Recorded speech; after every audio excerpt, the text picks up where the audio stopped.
Agung RI pertama dan kelima. Bergelar Mr.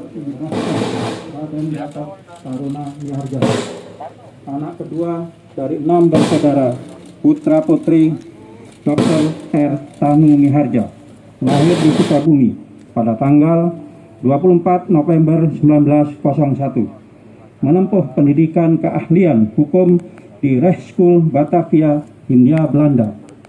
Tahun 1920, di usia 19 tahun setelah lulus, R. Gatot Taruna Miharja mulai bekerja magang di pengadilan negeri.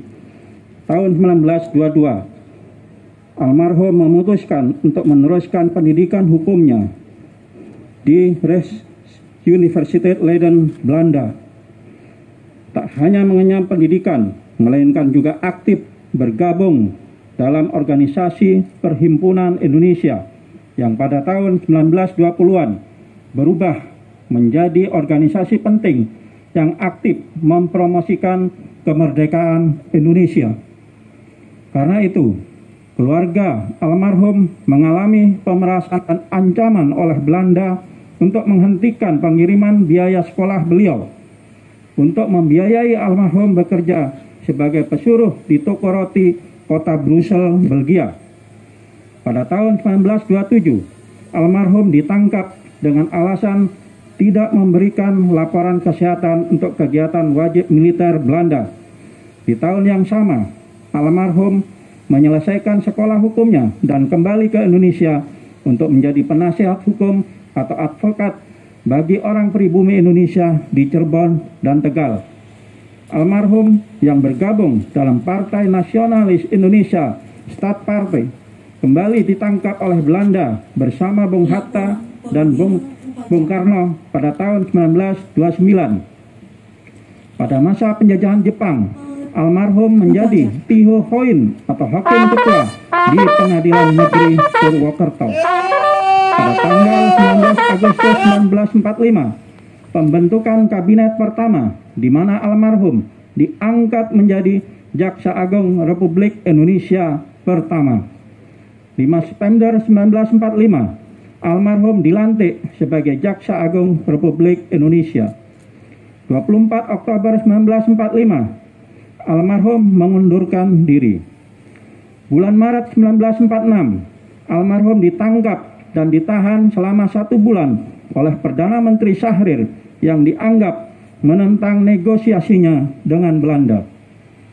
Almarhum kemudian menjadi penasihat hukum gerilya Wehkeris Gunung Slamet di Banyumas Utara dan mendapat tugas menemui pemimpin Darul Islam Kartosuwiryo. Kedatangannya berbuah penahanan yang dilakukan oleh Darul Islam selama 13 bulan. Di Sandra membuatnya menderita penyakit busung, lapar, dan penyakit lainnya. Kembali terjadi pertempuran antara Darul Islam dan TNI yang menyebabkan almarhum ditinggal penawannya Darul Islam. Oleh rakyat, almarhum diserahkan kepada TNI.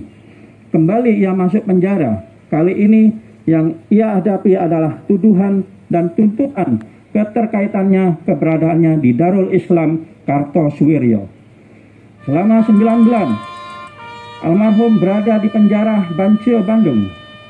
Akhirnya tidak terbukti dan ia dibebaskan dari segala tuduhan dan tuntutan. Almarhum kemudian diangkat menjadi pegawai tinggi Kementerian Kehakiman.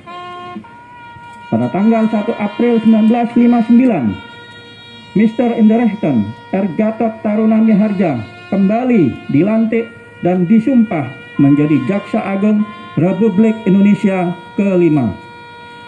10 Juli 1959, Jaksa Agung Mr. Inderechtem R. Gatot Taruna Miharja diangkat sebagai Menteri Negara ex officio dalam Kabinet ke-18 Negara Republik Indonesia. Sebagaimana yang pertama, di masa jabatan beliau yang kedua ini juga berlangsung singkat.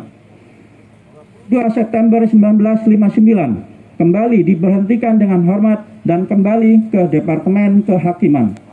Pada tanggal 24 Desember 1971, Mr. R. Gatot Taruna Miharja wafat dan dimakamkan di TPU Menteng Pulau Tebet, Jakarta Selatan. Selesai.